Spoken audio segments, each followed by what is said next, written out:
Agora só, gente, a gente tem operação da Polícia Federal deflagrada hoje contra ex-aliados ou aliados do ex-presidente Bolsonaro. Os agentes cumprem 4 mandados de prisão e 33 de busca e apreensão em 9 estados e no Distrito Federal. Mano Ferreira.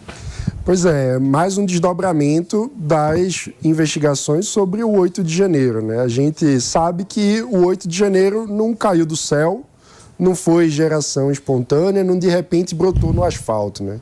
Ele foi resultado, claramente, de uma longa pregação de radicalização política, em primeiro lugar, e também, é claro, que houve um planejamento em torno do 8 de janeiro. Eu sempre defendi que a gente precisava, com muito critério, a partir das autoridades, fazer o trabalho de separação do joio e do trigo. Ou seja, aquele cidadão que estava ali desavisado, que estava ali iludido, ele tem um grau de responsabilidade. Mas o cidadão que planejou, articulou, financiou tudo aquilo, tem um grau de responsabilidade muito maior. Então é muito mais importante chegar nessas pessoas. Quem são, de fato, os mandantes, os articuladores, aqueles que tramaram tudo que aconteceu no dia 8 de janeiro. Essas pessoas precisam ser devidamente responsabilizadas, claro, com o devido processo legal, com direito à defesa e com também toda a transparência das evidências que eventualmente levem à condenação de cada um dos envolvidos. São 10 horas, 25 minutos. Quem está na rádio vai para um breve intervalo. Por aqui a gente segue. Pepe, nós temos como alvos desta operação o general Braga Neto, general Augusto Heleno, ex-ministro do GSI, o Anderson Torres, ex-ministro da Justiça, ex-secretário de Segurança Pública do Distrito Federal, e Valdemar Costa Neto, presidente do PL. É uma operação que mira completamente toda a base aliada governista do Bolsonaro. E é bom lembrar, né, que toda a operação, o sustentáculo dessa operação se baseia na delação premiada do Mauro Cid, que fez uma delação premiada com a Polícia Federal, narrando vários fatos e narrando a participação de várias pessoas na possível tentativa de golpe supostamente orquestrada pelo Bolsonaro, né? O Mauro Cid falou que o Bolsonaro recebeu a minuta do golpe do Felipe Martins, que foi preso na operação. O Mauro Cid falou que estavam nas reuniões diversas pessoas das forças militares do Brasil. Então, várias pessoas que foram citadas pelo Mauro Cid estão sendo agora tá sendo vítima de busca e apreensão, não é? Ou seja, né, a delação do Mauro Cid corroborou, de certa forma, essa operação da Polícia Federal. Agora, é bom lembrar, Nelson, um ponto importante, né, que eu sempre deixo claro aqui, que o STF já decidiu inúmeras vezes que delação premiada por si só não tem validade alguma. Delação premiada tem que vir com a comprovação e com provas documentais daquilo que a pessoa delatou. Então, essa operação da Polícia Federal busca documentos, de certa forma, para tentar embasar esse inquérito no Supremo Tribunal Federal. Ô, Júlia, foram alvos de ordem de prisão, portanto, estão presos preventivamente Felipe Martins, que é ex-assessor especial de Bolsonaro, Marcelo Câmara, que é coronel do Exército, citado nas investigações e um dos presentes oficiais, como ele é citado nas investigações dos presentes vendidos pelo Bolsonaro. Rafael Martins, major das Forças Especiais do Exército, e Bernardo Romão Correia Neto, coronel do Exército. São 4 pessoas que foram presas com mandados de prisão. Felipe Martins, Marcelo Câmara, Rafael Martins e Bernardo Romão Correia Neto. 3 militares e um ex-assessor. É importante a gente avaliar com bastante cautela esse momento. Essas prisões, né, vão dar oportunidade para essas pessoas falarem, né, darem os seus depoimentos. Algumas falas vão ser muito importantes e vamos esperar, vamos ter cautela. Eu acho que a palavra do momento é cautela. Depois de tanto tempo, lembrando que já se passou um ano, né, dos atos do 8 de janeiro, algumas questões aconteceram, como, por exemplo, a gente noticiou aqui na semana passada, né, o arquivamento do Ministério Público Federal em relação à investigação, em relação a Anderson Torres, em relação a Ibanez Rocha, tendo concluído que ambos não colaboraram para o acontecimento do 8 de janeiro. Já tivemos algumas pessoas que foram soltas também, e é óbvio que a gente está falando de um caso que tem toda uma carga ideológica e uma disputa política inegável. Então, eu acho que quanto mais as pessoas envolvidas e as autoridades também que estão cuidando do caso tiverem cautela, melhor. Porque a gente está falando de um suposto golpe de Estado, e isso é muito grave, né? Imagina a comunidade internacional analisando se vai investir ou não no Brasil, se as instituições são seguras ou não no Brasil. Então, é um momento muito importante e a sociedade quer ver o fim dessa história, né? A gente já está aí no segundo ano do mandato do presidente Lula, nós temos muitas coisas a serem resolvidas e toda vez a gente vê uma comoção muito grande quando acontece algo relacionado ao suposto golpe do 8 de janeiro. Eu digo suposto porque a gente imagina que para haver um golpe de Estado você deve ter uma concertação de fatores para que fosse feito efetivamente um golpe de Estado, né?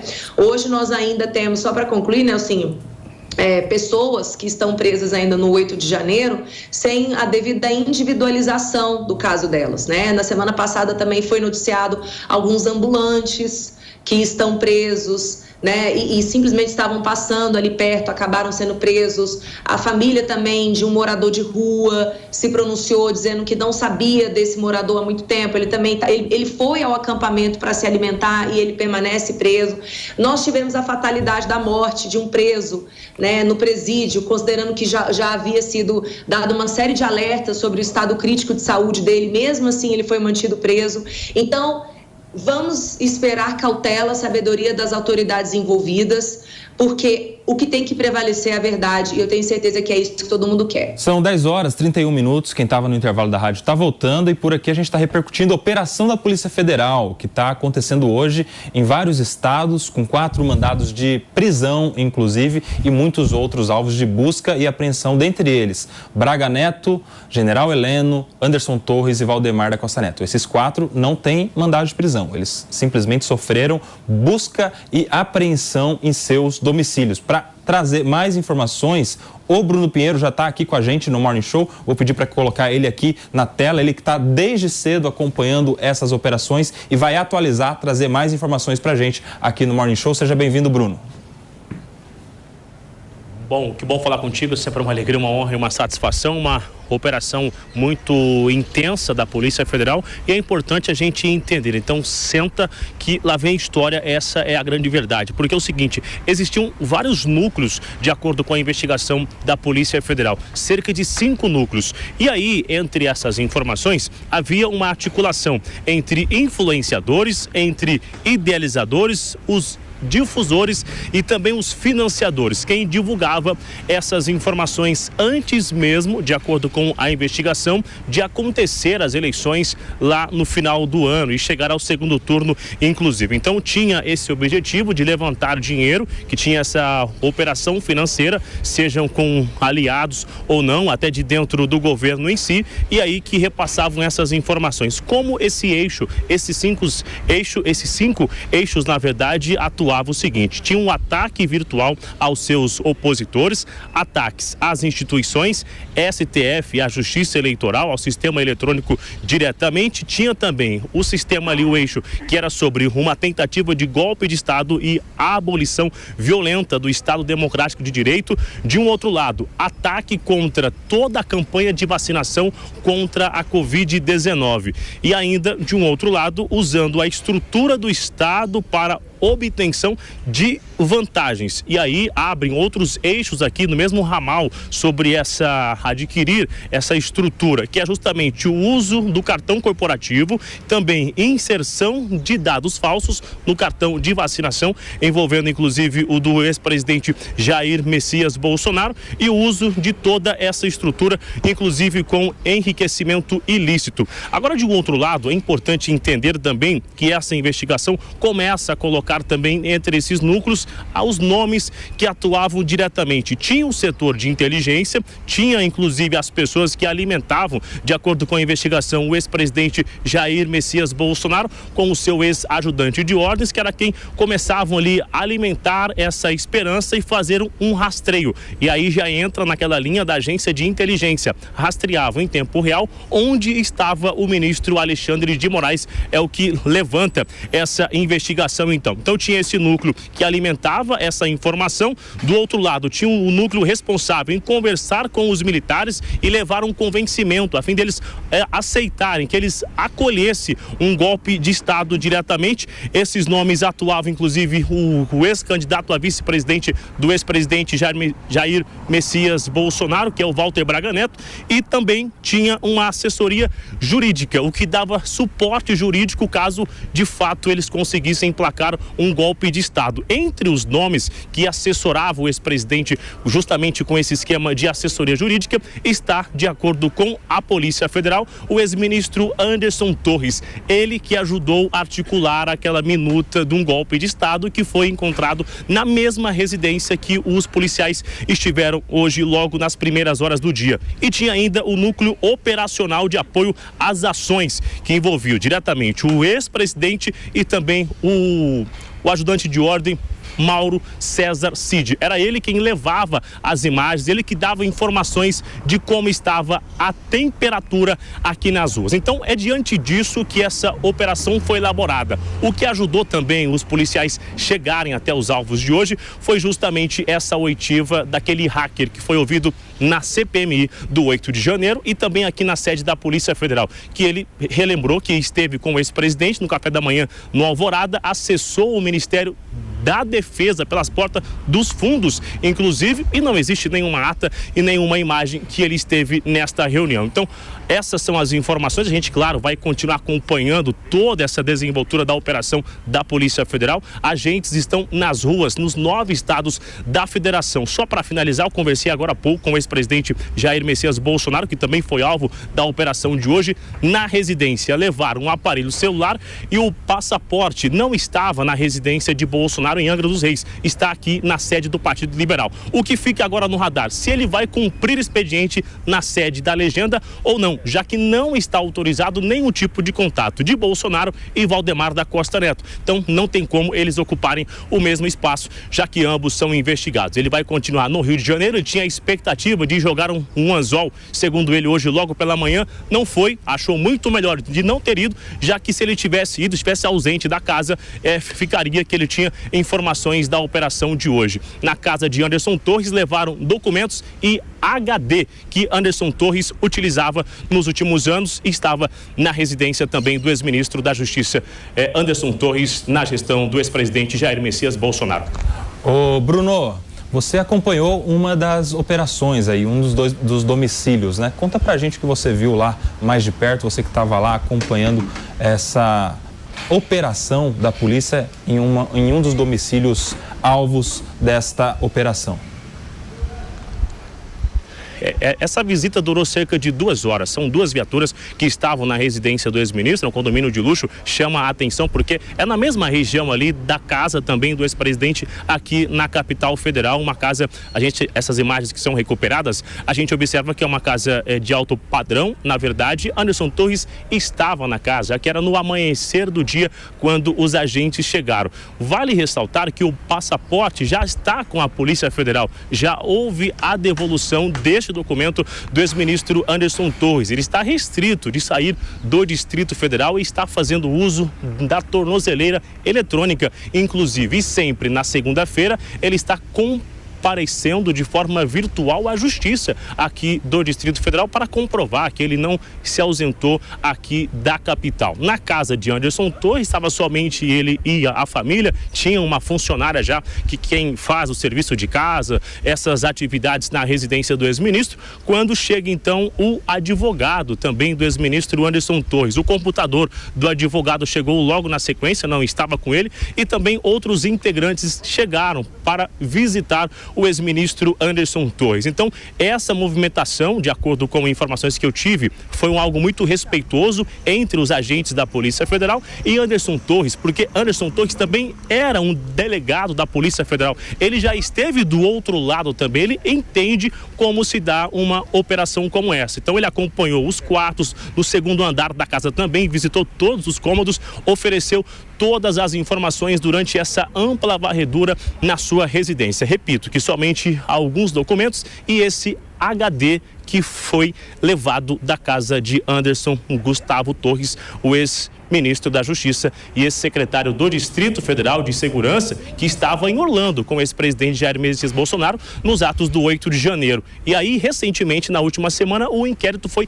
arquivado, inclusive. O que justificou o arquivamento é que não acharam nenhum elemento durante essa investigação e que foi enviado um tipo de alerta, de mensagem para os homens da Polícia Militar, que não autorizasse que os invasores atingissem a sede do STF, o que acabou acontecendo. Então, agora, uma outra informação da Polícia Federal, que Anderson Torres atuava no assessoramento jurídico para elaborar um suporte, uma forma de documentar o que levaria uma estrutura para dar um suporte de um golpe de Estado. É a informação da Polícia Federal que essa era a atuação do ex-ministro Anderson Torres ao lado de Augusto Heleno, que recebeu informações da agência de inteligência, viu, Nelson Kobayashi. Meu amigo Bruno Pinheiro, muito obrigado pelas informações, sempre nos atualizando sobre o que está acontecendo em Brasília e hoje sobre essa operação da Polícia Federal. Volto sempre ao Morning Show. Por aqui, delegado Palumbo, e essa operação visando, em especial, os aliados do ex-presidente Bolsonaro. Quanta coincidência, né? A Júlia falou 2 pontos. Primeiro, individualização das condutas daqueles presos que foram presos no dia 8 de janeiro. Você não pode manter uma pessoa presa sem individualizar a conduta. Você não pode sequer fazer um auto de prisão em flagrante sem individualizar a conduta. Seria como se eu prendesse alguém na rua e levasse para a cadeia também alguém que está do outro lado da rua apenas vendo. Isso é um absurdo, rasgaram a Constituição. E o viés político ideológico, e também concordo com a Júlia, isso é muito claro, é evidente isso, não tem como você desassociar uma coisa da outra. E um terceiro ponto que eu coloco aqui, que nenhum poder tem que ser absoluto, nenhum poder tem que ser absoluto. Você não pode investigar, você não pode julgar. Isso, para mim, é um absurdo, estão rasgando a Constituição todos os dias neste país. E aí, mano? Quem está investigando é a Polícia Federal, Palumbo. Calma, ele falou mano, não falou PP. Já está atropelando? Olha, mas uma situação interessante é a seguinte. Nós temos, no dia 8 de janeiro, uma turba de pessoas que desejavam um golpe de Estado, né? Que foram lá com o objetivo de tomar o poder, com o objetivo de desconstituir o presidente eleito. Quando você para pensar nessa situação, o que muitos apoiadores do presidente Bolsonaro tentam sustentar é que os manifestantes estariam diante de uma espécie de festa surpresa, né? É o golpe surpresa, ou seja, é aquela coisa do vamos todos aqui organizar um golpe, mas o beneficiário do golpe, aqueles que eles desejavam que estivesse na presidência da República, não saberia de nada. Chegaria lá de repente e os manifestantes estariam com balões, luz apagada, e aí acendem a luz e dizem: surpresa, Bolsonaro, um golpe para você. Ou seja, não para de pé essa ideia de que os atos foram algo espontâneo, que foram algo sem um tipo de articulação prévia. Então, o que a gente precisa, com muita cautela, é que as instituições façam o seu trabalho de separar o joio do trigo e de conectar os pontos. De quem é cada pecinha, cada parcela de responsabilidade sobre esse episódio terrível que aconteceu na história da nossa República. Júlia Lucy. É isso mesmo, né? Cautela, e eu prestei bastante atenção no que o Bruno trouxe aqui, e aí me chamou a atenção a mistura de assuntos, né? Porque tem um núcleo que vai ver a questão do cartão de vacina do ex-presidente Bolsonaro, um outro núcleo que está vendo os presentes que o Bolsonaro recebeu, um outro núcleo que está vendo se houve repasse de informação da BIM, um outro núcleo que está vendo se espalhou notícia falsa sobre a confiabilidade das urnas. Chama atenção, tá? No mínimo. Parece que realmente você pegou tudo o que poderia dar em algum problema lá na frente, lembrando que o inquérito das fake news permanece aberto, que é outra excrescência no mundo jurídico, porque com o inquérito aberto você está colocando tudo ali dentro, tá certo? Isso todo mundo condena, o inquérito que não acaba, o inquérito do fim do mundo, é uma verdadeira ameaça àquelas pessoas que querem fazer um trabalho de oposição. Então, tudo pode ser classificado como fake news e pode ser colocado ali naquele inquérito. Então, isso é uma ameaça à democracia de fato, é você ter uma oportunidade de a qualquer momento constranger os seus opositores. Então, vamos aguardar para entender como é que pandemia se mistura com golpe, que se mistura com presente recebido por Bolsonaro e que teve ali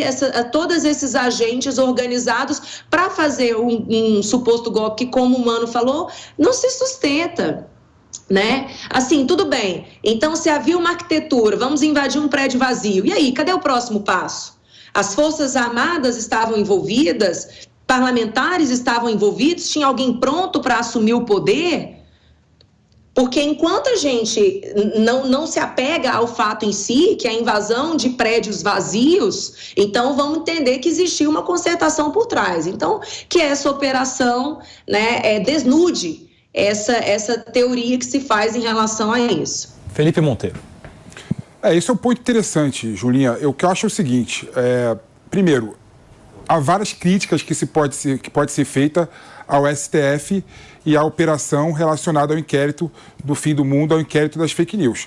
Por exemplo, eu concordo com vocês quando vocês falam que há várias denúncias ali sem a individualização da conduta da pessoa. Isso é um absurdo. Como é um absurdo também não ter sido feita audiência de custódia no prazo de até 24 horas depois que a pessoa foi presa. Se o Estado não tem condição de fazer a audiência de custódia de 24 horas, que liberte as pessoas que estão sob seus cuidados. Então, há vários absurdos. O que não dá para a gente virar as costas é que tem uma pessoa que trabalhava diretamente com o ex-presidente Bolsonaro, que fez uma delação premiada e que relatou vários fatos nessa delação premiada. Um dos fatos, por exemplo, é que a minuta do golpe foi lida pelo Bolsonaro na presença das três forças militares, né? Aeronáutica, Marinha e Exército. A força militar da Marinha, na ocasião, falou claramente que a tropa estava à disposição para ajudar o presidente no golpe. O Exército colocou contra. Ou seja, isso é narrativa, é a narração de alguém próximo do ex-presidente Bolsonaro que participou da reunião. Como tem também, né, no relato dele, dizendo que o Braga Neto, que era o ministro de Defesa do Bolsonaro, relatava todo dia atualização sobre os acampamentos em frente aos exércitos no Brasil todo. Se o Braga Neto relatava o que acontecia no acampamento do Exército no Brasil todo para o presidente da República, pode-se aferir que tem determinado nexo causal entre as pessoas que estão no acampamento e o presidente Jair Bolsonaro. Ou seja, há várias situações que têm que ser esclarecidas no decorrer do inquérito. É isso que eu estou colocando aqui. Ju, rapidinho, tá? O presidente receber informação é natural, Pepe. Ele precisa receber informação sobre tudo que acontece no território. Mas eu lanço aqui uma pergunta. Qual foi o golpe de Estado no mundo que aconteceu sem armas? Me traz isso, por favor. Felipe Monteiro, rapidinho. Sem armas no mundo todo? O impeachment do Lugo no Paraguai, por exemplo. Foi um golpe de Estado sem armas. O impeachment feito Quer ver outro golpe sem arma? Venezuela, por exemplo, Hugo Chávez. Hugo Chávez na Venezuela deu vários golpes fazendo plebiscito, referendo para ficar no poder mais tempo, sem armas. A gente vai fazer uma de brincadeira, pesquisa. não escutei isso. A gente vai fazer uma pesquisa, gente, aqui mundial, como é que foram os golpes no mundo